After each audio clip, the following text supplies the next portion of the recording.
Buenas noches con todos, chicos. Mi nombre es Fiorella Gallegos Calle, soy actual subdirectora del Comité Permanente Académico y hoy día, como parte de las actividades que tenemos organizadas por nuestra semana del segundo aniversario de nuestra asociación, tenemos otra ponencia más, en este caso a cargo de Aranza Balcázar Abreu.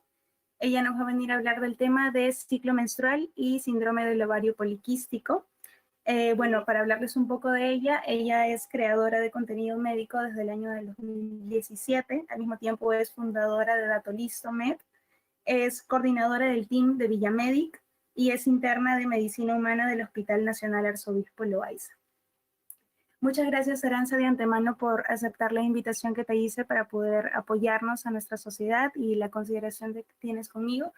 Y nada, antes de empezar la ponencia, por favor le pido a todos los asistentes que mantengan sus audios y sus cámaras apagadas para no interrumpir al ponente. Y cualquier pregunta que tengan la resolvemos al final de la... por favor, apaguen sus audios y sus cámaras otra vez. Aranza, te cedo la palabra, puedes empezar. Hola, muchas gracias Fiorella, muchas gracias a todo el equipo de ASICEM. Para mí es un gustazo apoyarlos en su segundo aniversario, en verdad. A Fiorella es una persona que estimo bastante porque ha sido una de las primeras, de los primeros seguidores que conoció en persona.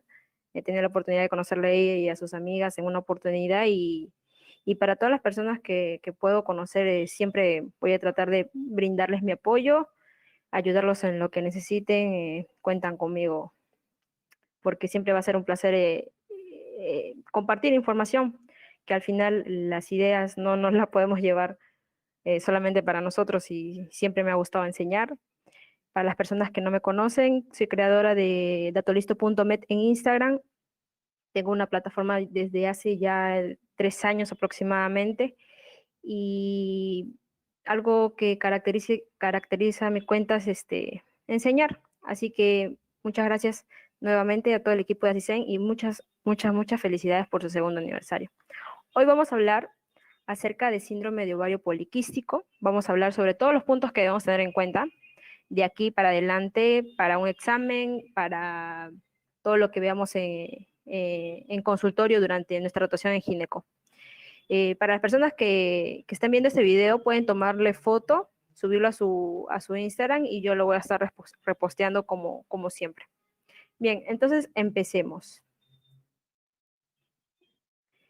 ¿Qué vamos a hablar hoy día? Primero vamos a hablar de la definición y recordemos que SOP como tal es la causa más común de infertilidad en las mujeres. Y generalmente el grupo etario más frecuente en el que da este síndrome es la adolescencia, ¿ok? Principalmente la adolescencia. Y generalmente las adolescentes van a llegar acompañadas de su madre y van a referir el cuadro clínico que vamos a ver más adelante. ¿Ok? Es la patología endocrina más frecuente en la mujer en edad reproductiva. No te olvides puntos importantes. ¿Por qué hacemos esta charla? Porque tiene implicancias de por vida. ¿Ok? ¿Y cuáles son esas implicancias? Tienen el síndrome de ovario poliquístico da un mayor riesgo ¿para qué? Para síndrome metabólico, para diabetes mellitus tipo 2, y posiblemente todo el síndrome metabólico como tal sabemos que está asociado a enfermedades cardiovasculares a la larga. Y una pregunta de examen es que el SOP como tal es un factor de riesgo para carcinoma endometrial. ¿Ok? Este es un buen dato listo. ¿Ya? Vamos a dar varios datos listos durante toda la exposición. Entonces sigamos. Antes de hablar de toda la fisiopatología, quiero hacer como un pequeño resumen antes de abarcar todo el tema en sí. ¿Ok? Para ello tengo una mnemotecnia. SOP como tal, S-O-P. S de esterilidad,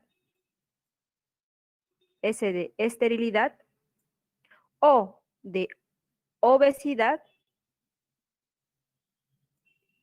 y P de peludita. ¿Ya? Peludita.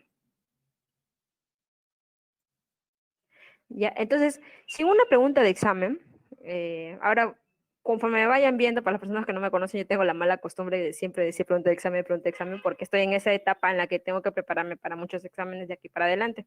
Entonces, yo siempre trato de decir pregunta de examen porque como banqueo, veo las preguntas frecuentemente que están relacionadas tanto para residentado como para internado. ¿Ok? Y cuando les diga dato listo es porque ya lo he visto en pregrado de repente o como una pregunta de rotación, etcétera, etcétera. Entonces, esterilidad, ¿por qué? Vamos a encontrar que esta mujer con síndrome de ovario poliquístico tiene resistencia a la insulina. Está asociado a una resistencia a la insulina. Y más adelante, al final, vamos a ver cuál es el fármaco de elección y también vamos a entender por qué hay una resistencia a la insulina. Ahora, ¿qué más? Ese también de hiperandrogenismo. No te olvides que los estados de hiperandrogenismo se van a visualizar clínicamente como qué, como hirsutismo, como acné vulgar quizá, e incluso como calvicie, que lo vamos a ver más adelante. ¿Qué más? Está asociada a una secreción pulsátil, mantenida, constante y sostenida de qué? De GnRH, ¿ya? Ese es el punto por el cual parte toda la fisiopatología de SOP, principalmente. ¿Y qué más? Está asociado a procesos de anovulación y alteraciones menstruales. ¿O de qué? O de obesidad, asociado a síndrome metabólico. ¿Ok? Y este síndrome metabólico a la larga puede desencadenar enfermedades cardiovasculares asociados a aumento de los triglicéridos, asociado también a qué? A diabetes mellitus tipo 2. Y la insulina resistencia que hemos hablado, que se da en un 60 a un 70% de las pacientes que presenten SOP. Igualmente está la O asociada a hiperandrogenismo, al igual que la P asociada a hiperandrogenismo. ¿Ok? Entonces, mujer con clínica de hiperandrogenismo, obesidad, que generalmente puede ser central, y cuadros de anovulación o alteraciones menstruales, si te vienen todos esos tres ítems en una pregunta de examen, tú marcas síndrome de ovario poliquístico, porque eso es SOP hasta demostrar lo contrario. ¿Ok? Ahora, la O también está asociada al aumento de ¿qué? De la producción de E1, que es la estrona. Recordemos, chicos, que hay tres tipos de estrógenos. E1, que es la estrona. E2, ¿qué es, chicos? ¿Qué es E2? Cuéntenme. E2 es estradiol y E3 es estriol. Estriol. ¿Cuál es el estrógeno, chicos, más importante en la mujer en estado fértil? ¿Cuál de estos tres estrógenos es el más importante en la mujer en edad fértil? ¿Cuál, chicos? Es el estradiol. ¿Ok? El estradiol. La estrona, pregunta de examen de residentado médico. La estrona se ve en dos estados. En SOP, la estrona, que es la E1, es la actriz fundamental en todo este cuadro. ¿Y en qué otra patología se encuentra elevada también? En climaterio. En climaterio. ¿Ya? Bien.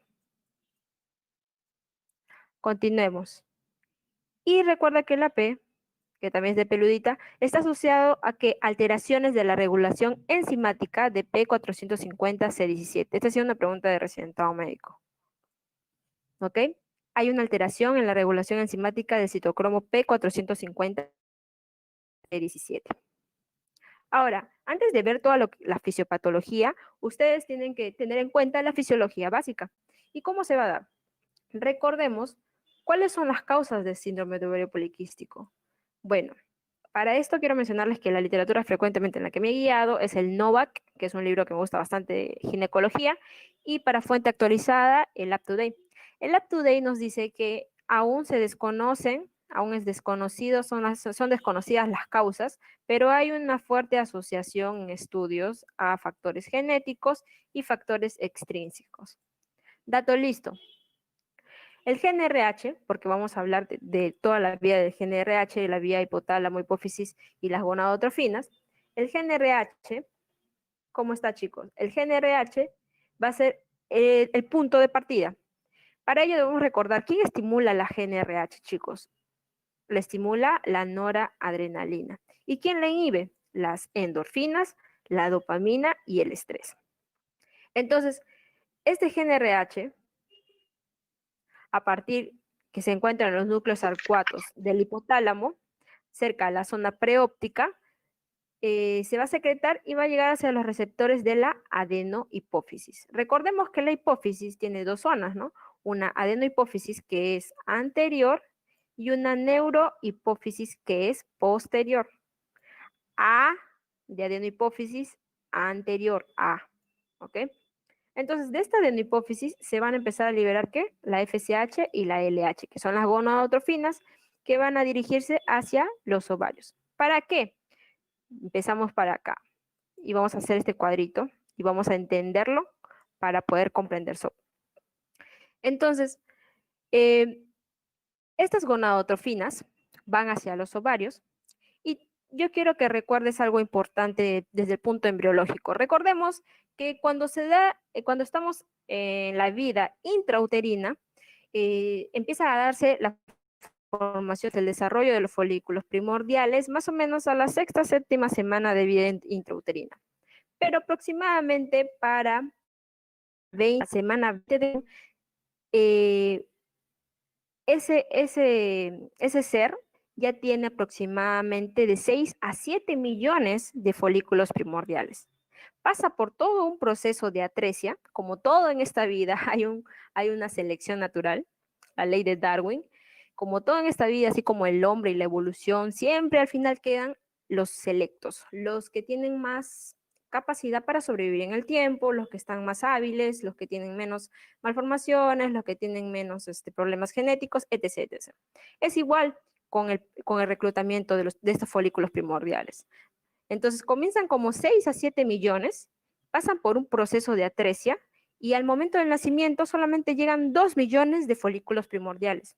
A partir de ahí, ya la mujercita, la niña, va creciendo y en promedio para la pubertad para la pubertad se va a encontrar como unos 500,000 folículos primordiales.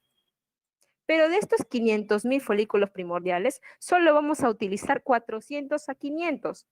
Entonces, si sacas tu cuenta desde tu primera menarquia hasta más o menos el periodo de la menopausia, solamente necesitas esa cantidad. Necesitas de 400 a 500 óvulos. Recordemos que por cada ciclo menstrual liberas un óvulo, ¿no? Entonces, saca tus cuentas y vas a ver si en verdad sí sale, tal y como dice la literatura. Entonces, sabiendo eso, sabiendo ese periodo embrionario, tienes que recordar cómo son los pulsos. Los pulsos, ¿ok? Los pulsos pueden ser de dos tipos, rápidos o lentos. Ahora, la pregunta es, ¿qué gonadotrofina tiene pulsos rápidos y qué gonadotrofina tiene pulsos lentos? La FSH, ¿y cuál es mi mnemotecnia? Bueno, la FSH como tal tiene dos picos o dos mesetas durante un ciclo menstrual. ¿Por qué? Porque este va a ser más continuo, más lento, va a ser todo un reclutamiento y luego tiene que ver todo un proceso de la granulosa. Entonces, es que hace una chamba durante más tiempo y más lento. En cambio, la LH es la que se encarga de que se dé el pico o el efecto gatillo para que se dé la ovulación. Por lo tanto, tiene que ser rápido. Entonces yo me acuerdo que como la LH tiene que ver en el día de la ovulación, tiene que ser rápido. Entonces mi mnemotecnia es que la LH tiene pulsos rápidos y la FSH tiene pulsos lentos. Entendiendo eso, vamos a hacer un pequeño recordaris de qué, del ciclo ovárico. Recordemos que durante todo un ciclo menstrual, durante todo un mes, pasan diferentes cosas en diferentes lugares. ¿Y qué va a pasar? Tenemos que en el ciclo ovárico, ya te hablé de los folículos primordiales y cuántos llegan al final. de estos folículos primordiales van a pasar, cada uno va a pasar a ser un folículo primario, un folículo secundario, hasta un folículo terciario o también llamado folículo de Graf. Este folículo de Graf, que es el mayor de todos ellos, va a contener al óvulo, ¿ok? Va a contener a este óvulo, que es el que luego va a ser fecundado, como tú bien sabes. Y ese remanente que queda, se conoce como ¿qué? Como cuerpo lúteo. Y yo quiero que te acuerdes del cuerpo lúteo porque es una estructura importantísima que la vamos a ver luego en el ciclo uterino. Entonces, este cuerpo lúteo, luego de cumplir su función, ¿cuál es la principal función del cuerpo lúteo? Es quien se va a encargar de la producción de progesterona. Entonces, ahora vamos a ver que la progesterona es la hormona provida de todo este ciclo menstrual. Entonces, luego de que funcionó, hizo toda su chamba el cuerpo lúteo, pasa a degenerarse y se reabsorbe ¿en dónde? Se reabsorbe en el estroma ovárico. Bien, eso es con respecto al ciclo ovárico, que tú debes recordar. Pero ¿qué pasa? ¿Qué pasa en el ciclo uterino? También pasa una serie de cambios. Tú debes recordar que el ciclo más o menos, el ciclo menstrual tiene un promedio de 28 días en una persona regular, con una variación de más o menos 7 días. Eso quiere decir que puede variar desde 21 días, un ciclo, hasta puede haber ciclos de 35 días, ¿ok? Puede variar eso. Eso varía, depende de cada mujer. Sin embargo, más o menos se dice que la menstruación dura de 1 a 4 días y el día de la ovulación va a ser en el día 14. Ojo, esto es hablando de una persona regular. Y desde el día 1, perdón, desde el día 4 hasta el día 14 se conoce como fase proliferativa para el útero, porque después de que se dio la menstruación, se empieza a proliferar el endometrio. ¿Por qué? Porque se está preparando para recibir la posible implantación del blastocisto. Entonces se empieza a preparar y se crea todo un ambiente bonito y hermoso para la gestación. Entonces se tiene que preparar el útero, ponerse más rechoncha para que pueda recibir y abarcar bien a todo el futuro ser.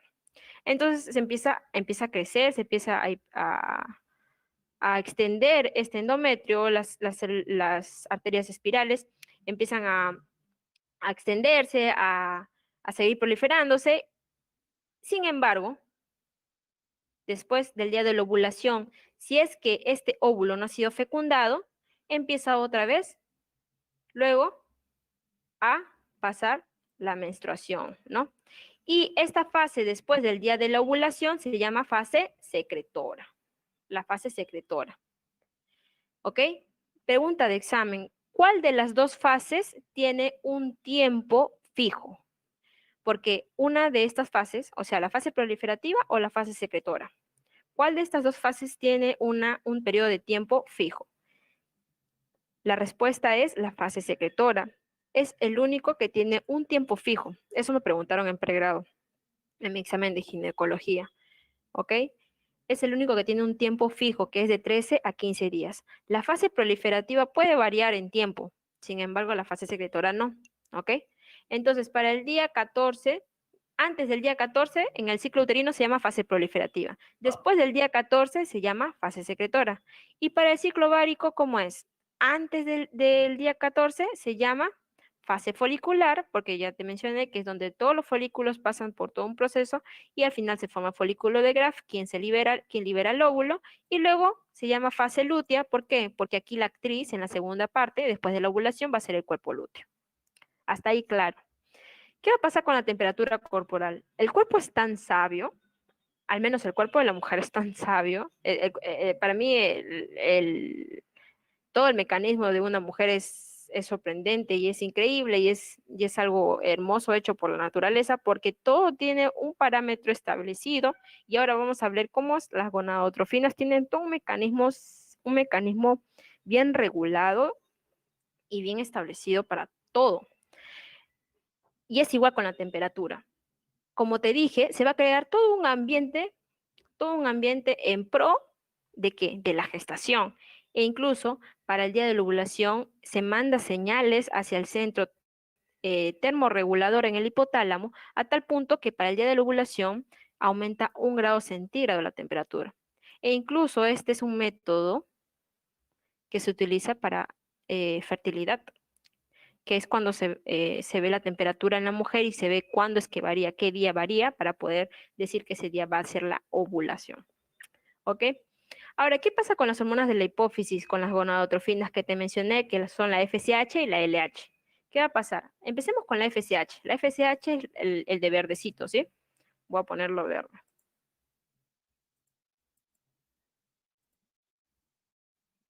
Bien, FSH es el de verdecito.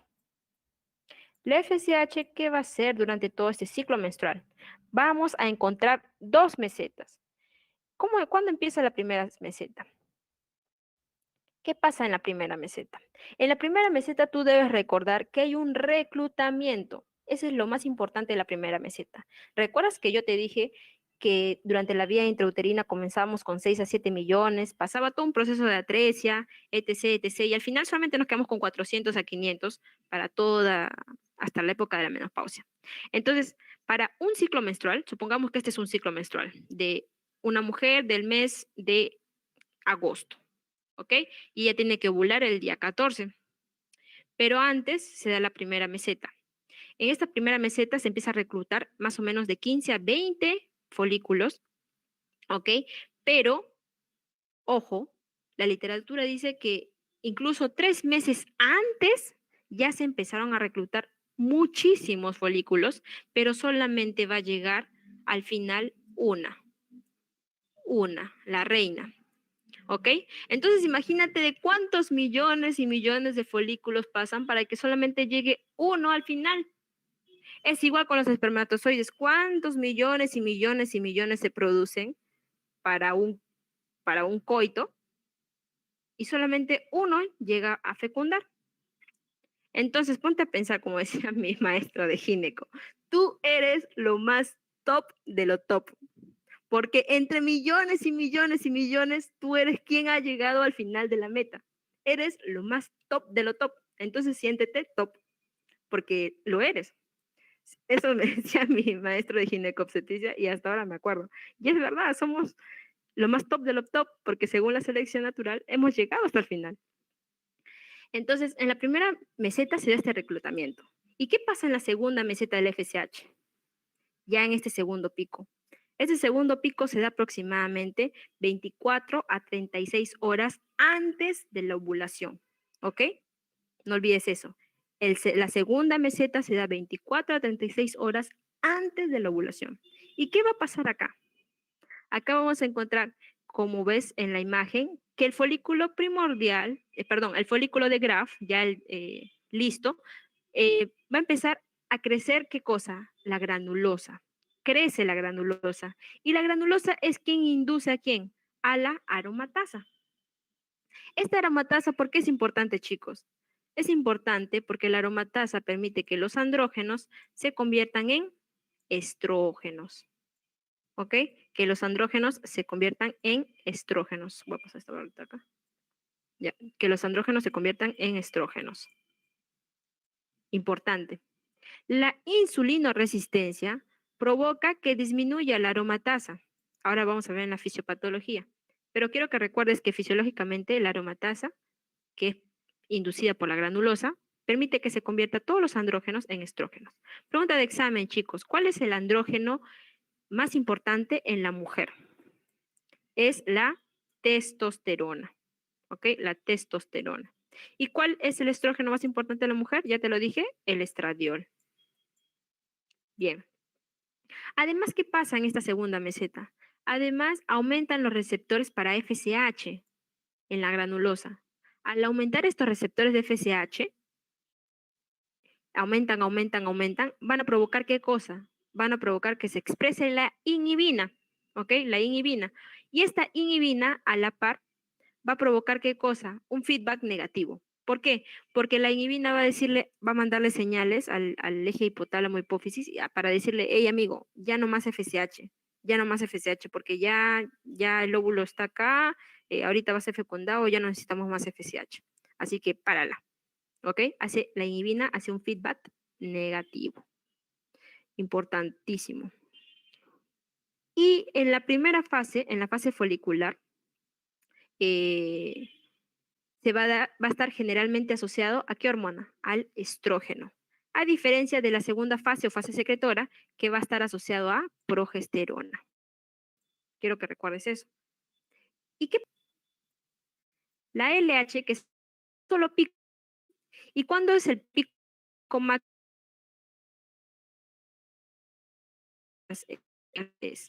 El pico máximo es de la ovulación, ¿ok? 12 horas antes de la ovulación. Bien, ¿y qué va a pasar acá?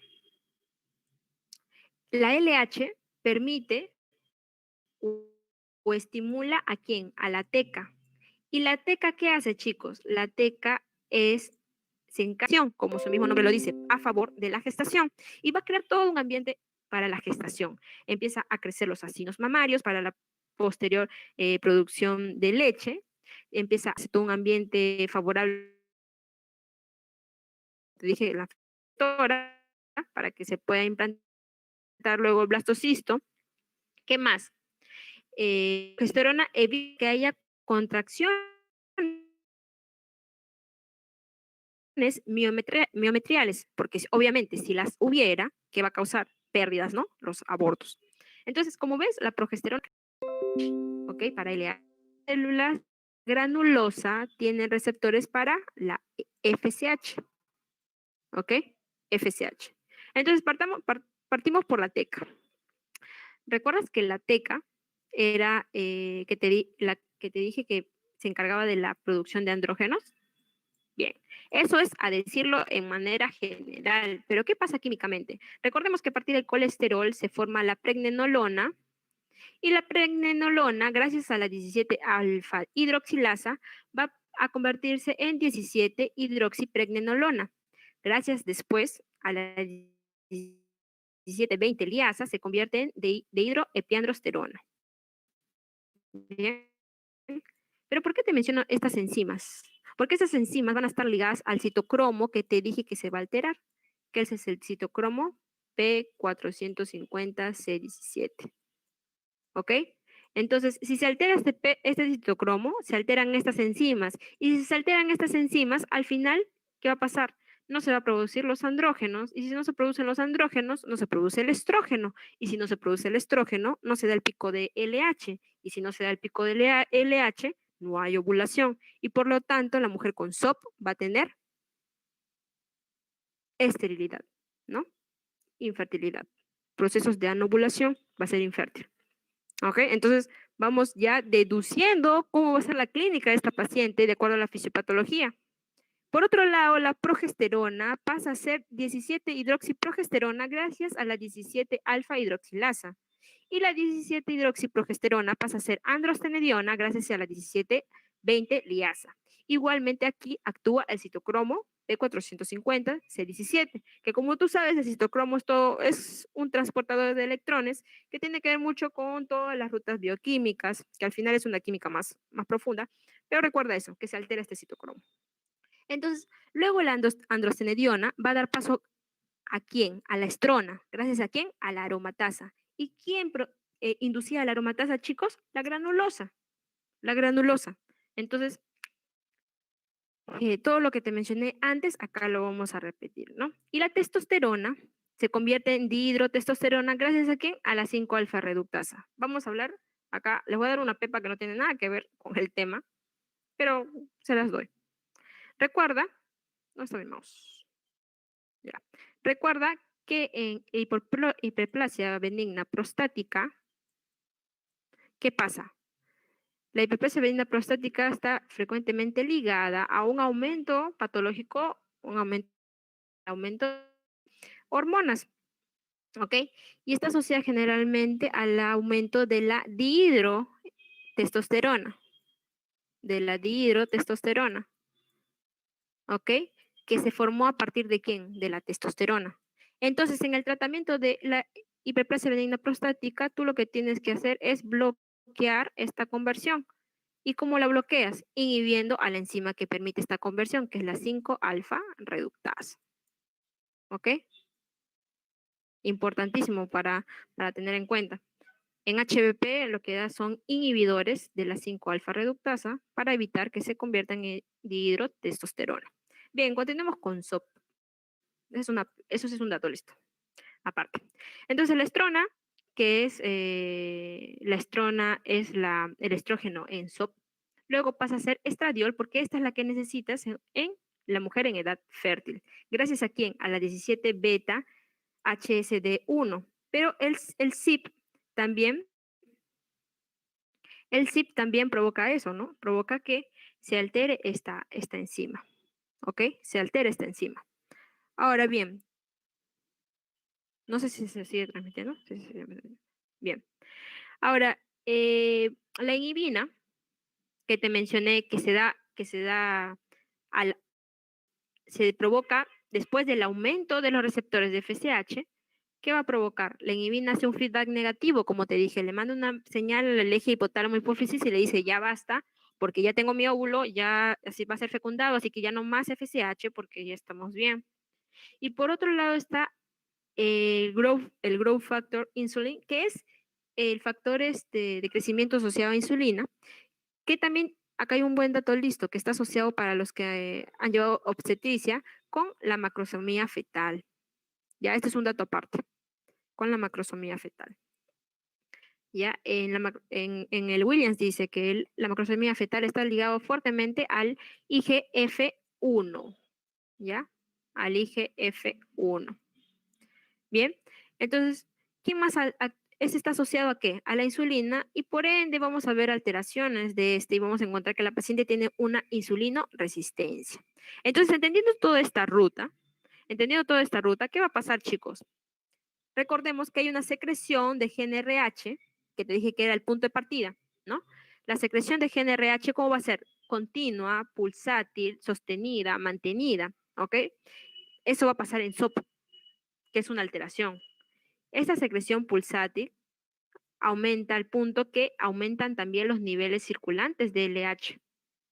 Entonces, ¿te acuerdas que yo te dije que el LH estimulaba la teca? Y la teca, ¿qué provocaba, chicos? La teca se encargaba de la producción de andrógenos. Entonces, si hay un aumento de GnRH y hay un aumento de LH, va a provocar qué cosa? Que se estimule la teca. Por lo tanto, se hiperplasia la teca y eso vamos a encontrar en el cuadro anatomopatológico, en el diagnóstico anatomopatológico, hiperplasia tecal. Entonces, si la teca se encarga de la producción de andrógenos, como hay una hiperplasia, vamos a encontrar hiperandrogenismo. Este estado de hiperandrogenismo va a dar manifestaciones clínicas que son el hirsutismo, ¿ok? El acné, la calvicie. Bien. Y estos estados de hiperandrogenismo, como tú bien sabes, como te mencioné en toda la fisiología, ¿qué va a causar si es que aumentan los andrógenos y no se producen los estrógenos? Si no hay estrógenos, no hay el pico o el pulso o el gatillo del LH, no hay ese efecto gatillo del LH y por tanto, si no hay ese efecto, no hay ovulación en el día 14. Por lo tanto, vamos a tener estados de anovulación. ¿Ok? Por otro lado, ¿cómo van a estar los niveles de FSH? Van a estar disminuidos. Al disminuir los niveles de FSH, también disminuyen los receptores para FSH. Y si disminuyen los receptores para FSH, ¿qué hemos hablado? No hay aromatización, disminuye. Y por lo tanto, la aromatasa era quien convertía los andrógenos en estrógenos. Entonces, si no hay quien las convierta, disminuyen los estrógenos. Y ya hablamos de eso hace un rato, ¿no? Al disminuir los estrógenos, no hay producción, no hay el efecto gatillo del LH y por lo tanto hay igual anovulación. Entonces, entendiendo toda la fisiología y la fisiopatología de SOP, ya vamos a hablar al cuadro clínico, ¿ok? Hay criterios diagnósticos que ya están dados como un consenso internacional para SOP en adolescentes, ¿ok? Hay también para adultos, pero vamos a hablar de lo más común que son los adolescentes. Y para ello tenemos que tener sí o sí esta combinación, ¿ok? Un patrón anormal de sangrado uterino, y una evidencia de hiperandrogenismo. Esto ya ha estado por un consenso internacional. Estas fuentes de UpToDate. Anormal, ¿qué vamos a tener en cuenta? la edad, sí o sí, para dar el diagnóstico, que la paciente tenga síntomas persistentes entre 1 a 2 años al menos, ¿ok? Al menos. Y evidencia de hiperandrogenismo con una elevación persistente de testosterona por encima de los valores normales en un laboratorio de confianza. Hirsutismo moderado y severo. Y tú te preguntarás que había clasificación para hirsutismo. Pues sí, ahí ahora lo vamos a ver cómo es que se clasifica, cómo es que tenemos moderado y severo. E igualmente para el acné, ¿ok? Que también se clasifica moderado severo. Entonces, hay este sistema de puntuación de hirsutismo que es el Ferryman-Gallwey, que está en las diferentes literaturas, este es de UpToDate, en la cual se tiene 9 puntos de observación para dar un puntaje de hirsutismo, ¿ok? En diferentes áreas del cuerpo. En diferentes áreas del cuerpo. El 1, hablamos de el bigotito. El 2, de la barba en el mentón, que vemos si hay distribución de vellos en el pecho, por encima de las mamas, recordando que 0 es lo menos virilizante y 4 ya patrones muy masculinos, ¿no? Luego tenemos el 4, que es vello, que puede llegar a cubrir la línea alba. El 5, que se encarga del vello, que está en la zona genital, que cuando es un puntaje de 4, el vello púbico puede llegar incluso hasta el ombligo, recordando que la distribución de vello púbico en la mujer es romboidal y la distribución de vello púbico en el varón es triangular. ¿Ok? Para el 6 tenemos vello púbico, vellos en dónde? Tenemos la distribución de los vellos en los brazos y antebrazos. Y para el puntaje 7 ya vellos en los muslos, 8 en la espalda, que puede en el grado 4 llega hasta el nivel del omóplato. Y en el 9 tenemos vellos que llegan hacia la espalda baja e incluso pueden recubrir los glúteos, ¿no? Entonces, teniendo estos patrones, ¿ok? Teniendo estos patrones podemos hablar de un hirsutismo focal o hirsutismo generalizado. Focal con un puntaje que te dé de entre 1 a 7, que es la variante normal común, y el generalizado entendiendo con un puntaje mayor de 8, que ya es anormal. Pero recordemos que hay variantes de acuerdo a la zona demográfica de cada población, porque la literatura nos dice que las personas de Estados Unidos pueden tener un puntaje de 4 a 7 y eso es normal, ¿ok? Eso es normal. Pero los asiáticos, sin embargo, la literatura refiere que las mujeres asiáticas tienen una distribución de 2 a 3 y para ellos es normal. Para la gente mediterránea tienen como 7, para la gente de Latinoamérica como 6 o 7. Entonces eso varía de acuerdo a la distribución demográfica, pero tú tienes que tener en cuenta como que el punto mayor de 8 ya ir sospechando y un hirsutismo generalizado y que debe sospechar en un SOP. ¿Con qué hacemos el diagnóstico diferencial, chicos? Con la hipertricosis, ¿no? ¿No? Que es, ¿cuál va a ser la diferencia entre esta patología, la hipertricosis, y un hirsutismo por SOP? De que esta patología se va a dar en patrones no sexuales, a diferencia de SOP, que sí se da el hirsutismo en patrones sexuales. También debes pensar en preguntar en tu historia clínica, hacer una buena anamnesis y decir, preguntar si es que toma algún tipo de fármaco como glucocorticoides. ¿Qué más? Como ciclosporina y también como fenitoína. ¿Ok? Esos fármacos están asociados a hirsutismo. Ahora, ¿qué otra manifestación clínica de hiperandrogenismo tenemos? Tenemos el acné vulgar excesivo, que es una manifestación cutánea importante. ¿Y qué vamos a encontrar? Vamos a enumerar de acuerdo a las lesiones y recordemos que hay lesiones como comedones que pueden ser abiertos o cerrados, ¿ok? Recordando que abiertos son los puntos negros y los cerrados son los puntos blancos, que son más o menos más de 1 milímetro de diámetro. Y pueden haber pústulas, pápulas menores de 5 milímetros, nódulos que son mayores de 5 milímetros, que ya estos nódulos están asociados ya a ya un acné moderado o grave, ¿no? ¿Ok? Entonces tenemos que tener en cuenta la cantidad de lesiones y de acuerdo a ello decir, ¿es leve, es moderado o es severo? ¿Ya? Y ver la distribución también. ¿Qué más? ¿Qué otra manifestación está asociada? La calvicie. La calvicie puede tener dos patrones, ¿ok? Un patrón masculino, hablando de mujeres, ¿ah? Calvicie en mujeres. Un patrón masculino, que el patrón masculino es fronto, temporal, occipital, ¿ok? El patrón masculino de calvicie en mujeres con SOP es frontotemporal occipital y el patrón femenino de calvicie en mujeres con SOP es coronal.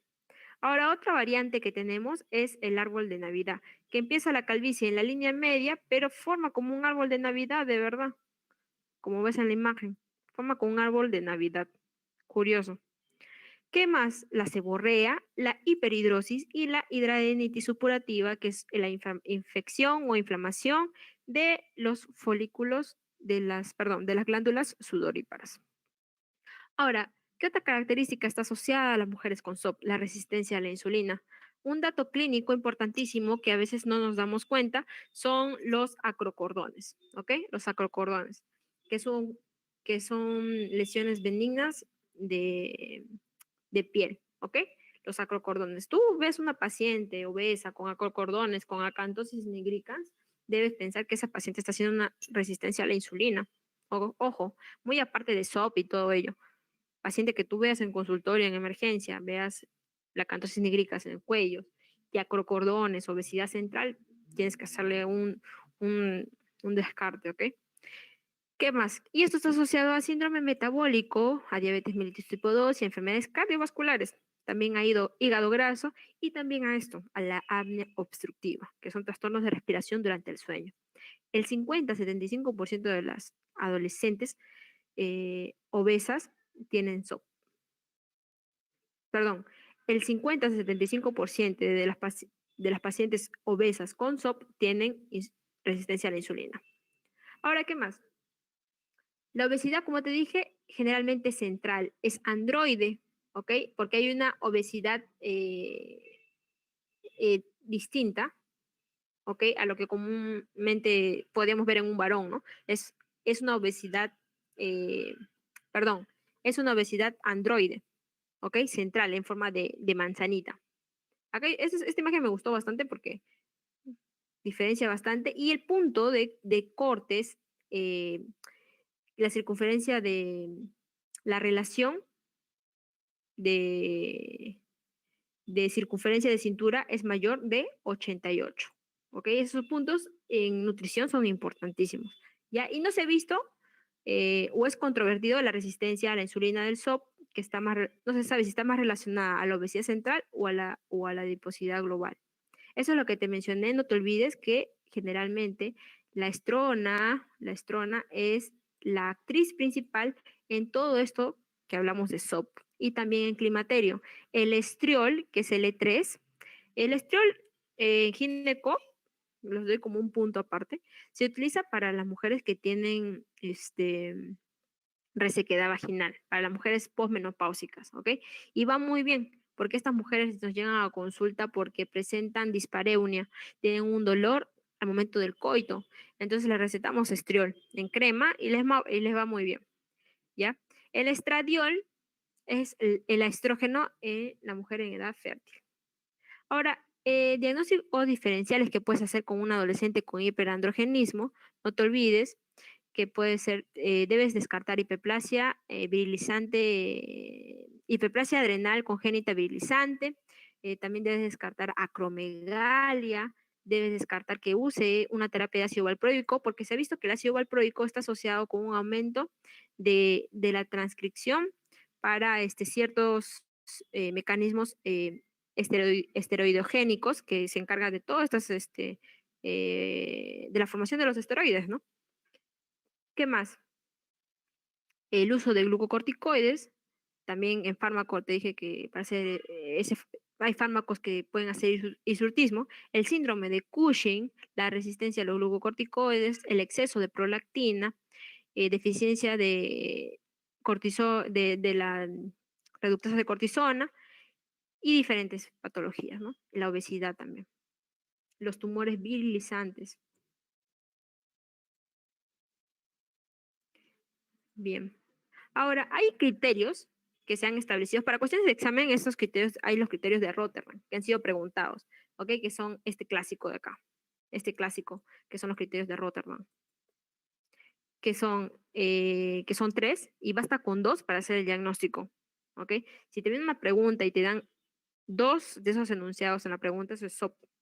Con eso es el diagnóstico, porque eso es SOP hasta demostrar lo contrario, ¿ok? Y no te olvides que la ecografía generalmente es preferible la transvaginal.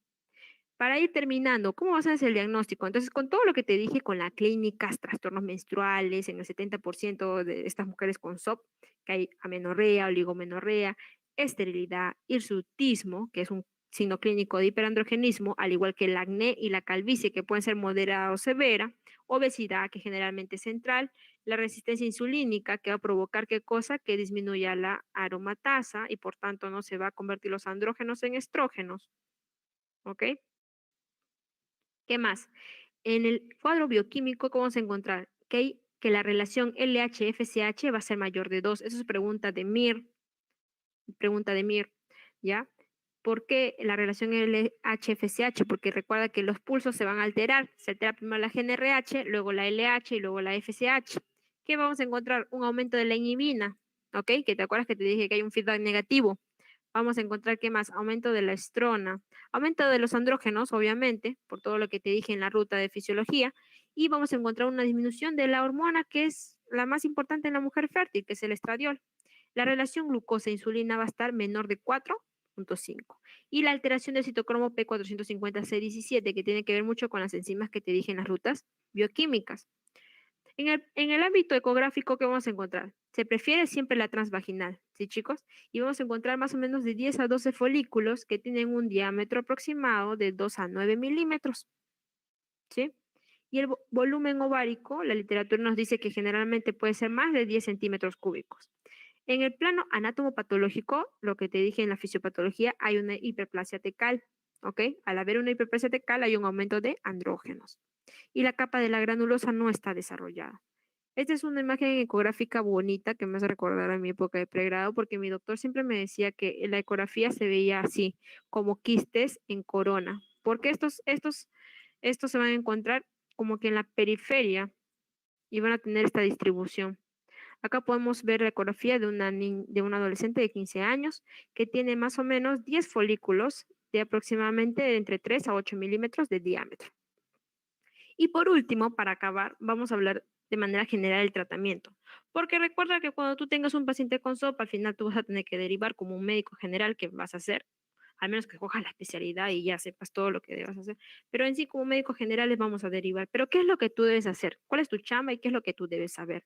¿Cuál es el primer paso para SOP? Pregunta de Mir. El primer paso, esta de verdad es pregunta de Mir, tienen los que ven o han leído el CTO, ahí en el CTO está. El primer paso en SOP es la pérdida de peso, ¿ok? Es el primer paso, el más importante. Si tu paciente no pierde peso, tú no vas a hacer una buena chamba durante todo el tratamiento, ¿ok? Entonces eso es lo primero que tú vas a hacer como un médico general. Luego, para el cuadro de oligomenorrea, lo que se prefiere son los sacos. Y generalmente sabemos que se dan acos combinados, ¿no? Porque provocan menos efectos adversos. Y generalmente siempre va un etinil-estradiol con un progestágeno. El Aptoday nos recomienda 20 microgramos de etinilestradiol combinado con ¿qué? Con un progestágeno, que es la noretindrona. ¿Ok? Una buena pepa es que los ACOs son factor protector. ¿Para qué, chicos? ¿Para qué tipo de cáncer? Son factor protector para cáncer de endometrio y son factor protector para cáncer de ovario. Hay una teoría que es la teoría de la ovulación incesante, que quiere decir que cuando a menos producción de óvulos, menos riesgo de cáncer de ovario, porque se dice que hay como una micro ruptura que provoca que constantemente ese proceso estar dándose esa ruptura provoque a la larga cáncer de ovario. Es una teoría, ¿ya? Está en cualquier literatura la teoría de la ovulación incesante. Para el insultismo, ¿qué vamos a dar, chicos? ACOs con actividad antiandrogénica. ¿Cuáles son? El acetato de ciproterona, principalmente. Para la insulinoresistencia, chicos, antidiabéticos orales. Pregunta de examen, ¿cuál es el fármaco o el antidiabético oral de elección para la insulinoresistencia en pacientes con SOP? La metformina. la metformina. La literatura nos dice que podemos empezar con 500 miligramos, ¿ok? Diario, y se va dando paulatinamente hasta que llegas a la primera, segunda semana de tratamiento y puedes subirle otros 500 más. La dosis máxima es de 2000 a 2500 miligramos diario, ¿ok? Pero siempre tienes que ir subiendo cada 2 semanas aproximadamente, dice la literatura. Y para la esterilidad tú le das, ¿qué cosa? Para inducir a la ovulación, el de elección, el primero es el clomifeno. El clomifeno. Siempre preguntan el clomifeno. También puedes dar gonadotrofinas o en el peor de los casos puedes hacer la inseminación, pues, ¿no? Si es que la mujer tiene mucho deseo genésico. Y también puedes dar análogos de la dopamina. Bien, chicos, eso ha sido todo con respecto a mi ponencia. Agradecerles a todos los que han estado presentes hoy día. Recordarles que también tengo un canal por el cual voy a empezar a hacer repasos ya la próxima semana diariamente. Vamos a hacer repasos en las noches. Si no estás en el grupo de Telegram, pídeme por mi cuenta de Instagram, que es datolisto.med, sígueme, y vamos a estar dando repasos todas las noches porque ya de ahí ya me voy con fuerza hasta fin de año que tengo que acabar, si es que se da por la pandemia. No sé si estás ahí, Fiorella. Soy Aranza. La verdad, muchísimas gracias. De verdad ha sido muy, o sea, muy didáctica el momento de dar tu exposición. Creo que ha sido imposible no entenderte los temas que has hablado. Así que, de verdad, muchas gracias. Ahorita, chicos, voy a estar pasando por el chat el link de asistencia final, pero me gustaría, Aranza, si podrías decir la palabra clave de hoy día para que puedan ponerla. ¿Me pasaste la palabra clave? No, tú la dices de acuerdo a tu ponencia. Yo digo la palabra clave. Ya, la palabra clave va a ser Sí. estrona, va a ser la palabra clave. Estrona. Estrona. Estrona. Ya saben, chicos, estrona. E1. Muchas gracias, de verdad, Fiorella, a todos los chicos de Asisen, de verdad, felicidades por su segundo aniversario, que se vengan más aniversarios, y para lo que necesiten siempre conmigo cuenten, de verdad. Ha sido un placer, en verdad, estar aquí con ustedes. Y muchas gracias a toda la gente que pudo entender hoy día la ponencia, en verdad. Súbanlo a su Instagram y yo ahorita mismo voy y los reposteo, en verdad. Dayanara, José Carlos, Rosanel, muchas gracias, Doménica, muchas gracias, chicos. Muchas gracias.